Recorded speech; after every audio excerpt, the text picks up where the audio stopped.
నమస్తే, నా పేరు తేజస్విని. బీసీఎన్ న్యూస్ కి స్వాగతం. ముందుగా ముఖ్యాంశాలు.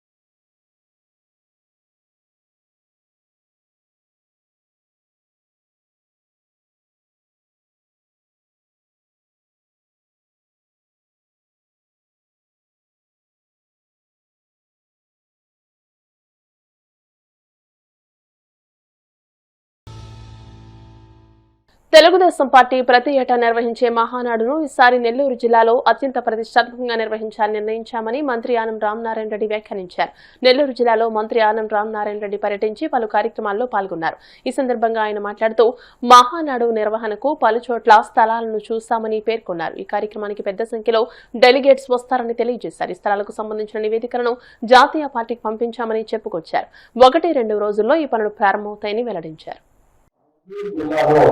అనేక జాతీయ రహదారులకి నాంది పరిచయం కట్టదు. మన సంఘానికి 2 రహదారి జాతీయ రహదారి ఏదైతే ఉందో, చెన్నై నుంచి కొంతకాలం, చెన్నై నుంచి న్యూఢిల్లీలో మనకున్న జాతీయ రహదారి అన్నాడంటే ఆనాడు మన ముఖ్యమంత్రి చంద్రబాబు నాయుడు గారు ఉమ్మడి ఆంధ్రప్రదేశ్ ముఖ్యమంత్రి భారతదేశ ప్రధానమంత్రిగా అటల్ బిహారీ వాజ్పేయి గారు ఉన్నప్పుడు అప్పుడు ఉన్నటువంటి నాయకత్వంతో చర్చించి రహదారుల యొక్క విస్తీర్ణం వేగంతో పెరిగినట్లయితే భారతదేశంలో అన్ని ప్రాంతాలకు వ్యాపార సంబంధాలు పెరుగుతాయి.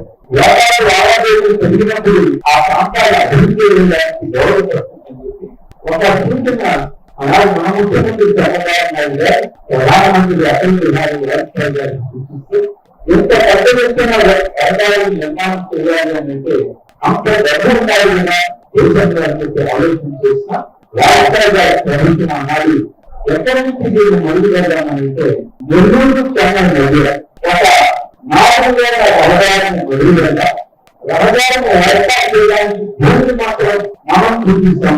రోడ్డు వేసేటువంటి ప్రైవేట్ కంపెనీలు ఇతర దేశాల వాళ్ళు వాళ్ళ పెట్టుబడి పెట్టి రోడ్డు వేస్తారని చెప్పి ప్రయత్నం చేస్తామంటే మొట్టమొదటి జాతీయ రహదారి 4 ఏళ్ళుగా విస్తరించబడినటువంటి రహదారి చెన్నై నుంచి నెల్లూరు వరకు మొదటి చెప్తాం. ఇదే 4 ఏళ్ళ రహదారి మలేషియా దేశం నుంచి అక్కడ ఉన్నటువంటి ఒక రోడ్డు నిర్మాణ సంస్థ వాళ్ళే నిధులిచ్చి పెట్టుబడి మన రోడ్డు మీద ఆ రోడ్డులో తిరిగేటువంటి వాహనాల దగ్గర కలెక్షన్ చేస్తూ వాళ్ళ పెట్టుబడికి తిరిగి వాళ్ళ బ్యాంకులకి అప్పటికో లేకపోతే వాళ్ళు పెట్టిన పెట్టుబడికి తిరిగి పొందడానికి మొదటి రోజు ప్రయత్నం చేసి ఇక అప్పుడు మొదలైంది భారతదేశంలో జాతీయ రహదారుల విస్తరణ వాజ్పేయి గారి సమయంలోనే రోడ్స్ అని నెల్లూరు నుంచి కలకత్తా, చెన్నై, కన్యాకుమారి, మొత్తం తిరిగి మళ్ళీ కూడా 4 రహదారుల్ని ఏర్పాటు చేయడం మొదలైంది. ఆ మొదలైనప్పుడు ఇంత పెద్ద జాతీయ రహదారి మొట్టమొదటిగా నెల్లూరు జిల్లాలో తర్వాత కృష్ణపట్నం వేరే వచ్చింది. ఆ తర్వాత మనకు పరిశ్రమలు వస్తున్నాయి. ఇవన్నీ వస్తున్న సమయంలో మనకి జాతీయ రహదారి అవసరం పెరిగింది. కృష్ణపట్నం ఓడరేవుకి ముంబైకి కనెక్షన్ ఇస్తూ ఒక జాతీయ రహదారి మనకి 67 నామకరణంతో ఈ నంబర్తో ఒక జాతీయ రహదారి ఇప్పుడు మన ఆత్మీయ ఉండే రహదారి కూడా 367 మీటర్లుగా ఇది ఏర్పడిన తర్వాత ఇంకా జాతీయ రహదారులు ఆపత్తిని చేస్తున్నారు మధ్యలో పడాలని చెప్పి ఏడుపేరు నుంచి శ్రీలంక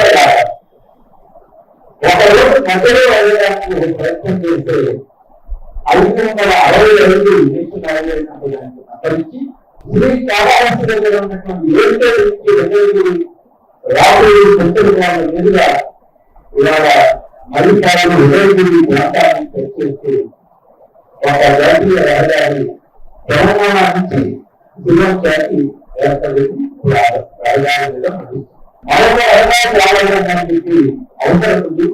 ఇక్కడ గుజరాత్ లో ఉన్నటువంటి కామలాపూర్ నుంచి కృష్ణపట్నం చేసింది జాతీయ రహదారి నేరుగా ఉండాలి, ఎదురు కాలుగా ఉండాలి, ఎక్కడ కూడా రహదారికి అడ్డంకులు రాకూడదని చెప్పి ఒక కొత్త రహదారి కావాలని చెప్పి కేంద్ర ప్రభుత్వం రాష్ట్ర ప్రభుత్వాలు నిర్ణయం చేస్తే ఆ రహదారి ద్వారా అమలు అవుతున్నానికి అలైన్మెంట్ ఫిక్స్ అయిపోయింది, భూసేకరణ జరుగుతుంది.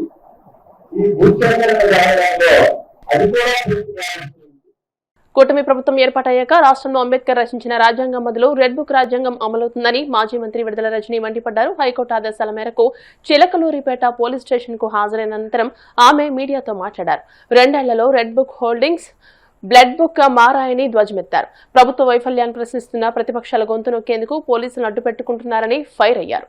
అధికారంలోకి వీళ్ళు వచ్చిన దగ్గర నుంచి మనం చూసినట్టయితే సామాన్య ప్రజల దగ్గర నుంచి వైఎస్ఆర్ కాంగ్రెస్ పార్టీకి సంబంధించినటువంటి దాదాపు యాక్టివ్ గా ఉండేటువంటి ప్రతి గురించి మనం చూసుకున్నట్టయితే 2500 మంది వైఎస్ఆర్ కాంగ్రెస్ పార్టీ నాయకుల మీద అక్రమ కేసులు నమోదు చేశారు. దాదాపు 800 మంది మీద వైఎస్ఆర్ కాంగ్రెస్ పార్టీకి చెందిన వాళ్ళ మీద హత్యాయత్నం జరిగింది. 390 మంది మీద దాదాపు హత్యా ప్రయత్నాలు, హత్యకు గురైనటువంటి పరిస్థితులు. 700 మంది మీద సోషల్ మీడియా యాక్టివిస్టుల మీద అక్రమ కేసులు నమోదు చేశారు. అది ఎంతవరకు వచ్చిందంటే ఇక్కడ ఉన్నటువంటి మీలాంటి జర్నలిస్టుల వరకు కూడా 70 మందికి పైగా జర్నలిస్టులను కూడా మరి ఈ రెడ్ బుక్ చేరుకుంది. ఈ విధంగా ప్రతి సామాన్యుడి దగ్గర నుంచి కూడా ఎవ్వరికి రక్షణ లేకుండా వైఎస్ఆర్ కాంగ్రెస్ పార్టీకి సంబంధించినటువంటి మాజీ ఎమ్మెల్యేలను, మాజీ ఎంపీలను, మాజీ మంత్రులను, ఐఏఎస్లను,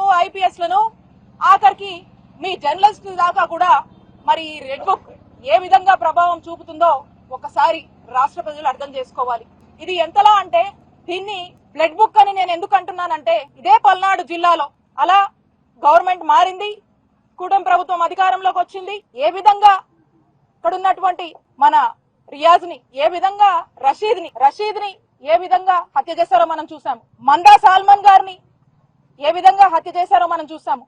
ఇలా చెప్పుకుంటూ పోతే ఈ జిల్లాలోనే చాలా ఉన్నాయి. గవర్నమెంట్ వీళ్ళు వచ్చిన దగ్గర నుంచి కూడా ఎంతసేపు వీళ్ళు పోలీసులకు అప్పగించినటువంటి రెస్పాన్సిబిలిటీస్, ఈ వైఎస్ఆర్ కాంగ్రెస్ పార్టీ వాళ్ళు ఎవరు యాక్టివ్గా ఉన్నారు, ఎప్పుడెప్పుడు దొరుకుతారు, ఎక్కడెక్కడ కార్యక్రమాల్లో యాక్టివ్గా పార్టిసిపేట్ చేస్తున్నారు, ఏదో విధంగా వాళ్ళ మీద కేసులు పెట్టండి, అక్రమ కేసులు కట్టండి, అరెస్టులు చేయండి, జైలు పాలు చేయండి. ఇదే పోలీసులకు ఇచ్చినటువంటి టార్గెట్. అందుకే కేంద్ర ప్రభుత్వం ఇచ్చినటువంటి ర్యాంకింగ్స్ లో ఈ పోలీస్ శాఖ 36వ స్థానానికి పడిపోయిందంటే ఇట్స్ అ ఫెయిల్యూర్ గవర్నమెంట్ అనేది అర్థమవుతా ఉంది. Never it was before in Andhra Pradesh. ఈ రోజున మీ శాఖ ఈ స్థాయికి దిగజారి ఇంత ఫెయిల్యూర్ ర్యాంకింగ్ కి వెళ్ళిందంటే దానికి కారణం మీ రెడ్ బుక్, మీరు ఇంప్లిమెంట్ చేస్తున్నటువంటి రెడ్ బుక్. ఎందుకంటే సామాన్య ప్రజలకు న్యాయం చేసేది మీరు ఎప్పుడో పక్కన పెట్టేశారు. మీరు ఎంతసేపు వైఎస్ఆర్ కాంగ్రెస్ పార్టీ వాళ్ళని వెంబడించడం, వాళ్ళని అక్రమంగా ఏదో విధంగా అరెస్టులు చేయాలి, కేసులు పెట్టాలి, వేధించాలనేటువంటి ఒక ఎజెండాతో ముందుకు వెళ్తున్నారు. కాబట్టి ఇది ఈ రోజున ఉన్నటువంటి మీ పరిస్థితి. ఇక్కడి విషయానికి వస్తే ఇక్కడ ఈ నియోజకవర్గంలో విడుదల రజనీ గారు ఈ రోజున నియోజకవర్గంలో ఇక్కడ యాక్టివ్ గా ఉన్నారు. వీళ్ళు అధికారంలోకి వస్తేనంట ఇక్కడ అపోజిషన్ వాయిస్ ఉండొద్దంట, ప్రజల పక్షాన అపోజిషన్ పోరాడొద్దంట. ఏ గ్రామాల్లో కూడా వైఎస్ఆర్ కాంగ్రెస్ పార్టీకి సంబంధించినటువంటి నాయకులు, కార్యకర్తలు కూడా ఎటువంటి యాక్టివిటీ చేయడానికి వీల్లేదంట. నేను బయటకు వస్తే విద్యుత్ పోరని చెప్పేసి మా వైఎస్ఆర్ కాంగ్రెస్ పార్టీ ఒక పిలుపునిస్తే, అరే ప్రజలకు విద్యుత్ ఛార్జీలు పెరిగినాయి, వాళ్ళు చాలా ఇబ్బందుల్లో ఉన్నారు, ఇది ఒక రిప్రజెంటేషన్ ఇద్దామని చెప్పి ఎలక్ట్రిసిటీ ఆఫీస్ కి వెళ్లి ప్రజలకు ఇబ్బందులు అవుతున్నాయి, ప్రజలు ఇబ్బంది పడుతున్నారు, విద్యుత్ ఛార్జీలు తగ్గించండి అని చెప్పి ఒక రిప్రజెంటేషన్ ఇస్తే విడుదల రజనీ మీద కేసు కడతారు, వాళ్ళ కార్యకర్తల మీద కేసు కడతారు. అలాగే ఇందాక నేను చెప్పినట్టు ఏదో ఒక కట్టుకథ అల్లుతున్నారు, కుక్డ్ నరేటివ్స్ అంటాం. ఆ కట్టుకథ అల్లేసి దానికి ఒక పేరు పెడతారు. దాన్నే ఇందాక అనుకున్నటువంటి ఎస్సీ ఎస్టీ కేసు అనుకోవచ్చు, ఇంకో కట్టు కథకి ప్రాణం పోసి వాడిని ఎఫ్ఐఆర్ కట్టి దాన్ని ఏసీబీ కేసు అంటారు, ఇంకో కట్టు కథకి ప్రాణం పోసి దాన్ని ఇంకో కేసు అంటారు. ఇలా ఎంత వరకు దిగజారారంటే ఆఖరికి వెంకటేశ్వర స్వామి గుడికి వెళ్లి పూజ చేసి బయటకు వస్తుంటే మా మీదే దాడి చేసి, మా కారు మీద దాడి చేసి, మా కారు మీద మీరే దాడి చేసి గుడికి వెళ్లి పూజ చేసుకొని వస్తున్నటువంటి నా మీద కేసు కట్టి మా కార్యకర్తలు మా నాయకులు. ఏలూరు జిల్లా ద్వారకా తిరుమల శ్రీ వెంకటేశ్వర స్వామి వారి వైశాఖ మాస కళ్యాణ మహోత్సవాలు అంగరంగ వైభవంగా జరుగుతున్నాయి.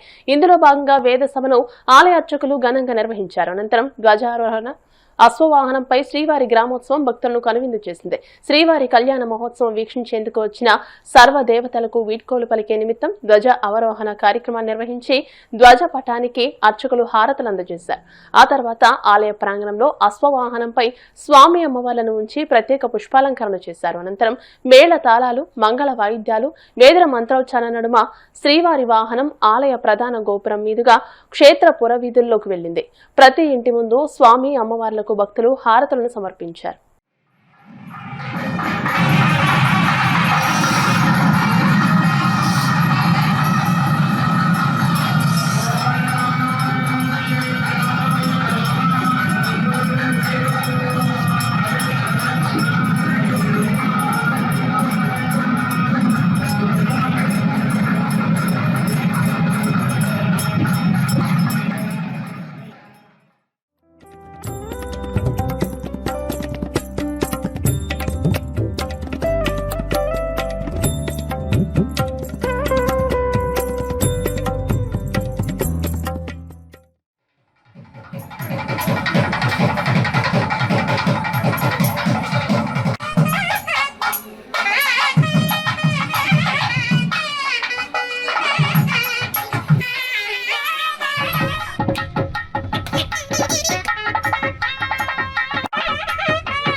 ఇప్పుడు కాసేపు ప్రకటనలు.